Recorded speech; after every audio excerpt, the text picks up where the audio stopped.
Let me tell you something that will be very, very helpful for you. Today's one may be longer than usual. Just exercise a little patience and wait to the end. Back then, when I was still in secondary school, in junior secondary, JS3 precisely. If you yourself, you come from a family where everybody has to work so that at the end of the day, resources will be gathered together to make ends meet. You are going to understand this very well, very, very well. You must know that having access to the internet or having a phone at that level is a luxury, my brother. Who dash monkey banana for that one? You get phone to talk more of having access to the internet or doing Facebook. Hey, they play. Then my classmates will come to school, those who their parents are able to do or give them access to their own phone. When they come to school the next day, they will discussing how they were chatting with each other, how they were chatting with strangers, and out of curiosity, because I also wanted to know how it is being done, how it works, how phone works, how the internet works, how everything works. I was just curious because I also wanted to try it out. So I asked them, how do you guys communicate with each other? As in, how do you do this stuff? And they were like, they write message to each other. Boom! I switched into panic mode. Because back then I had a very bad handwriting.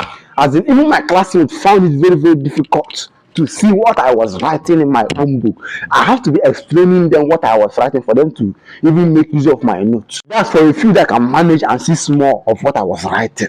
Because I also wanted to try it. I was worrying, how will people see what I'm writing? How will they see what I'm writing? Will the person understand? Honestly, it was ringing a bell in my heart. I was worried so much until I discovered that you don't need to write anything on paper and the person won't see your handwriting. All you have to do is type and send.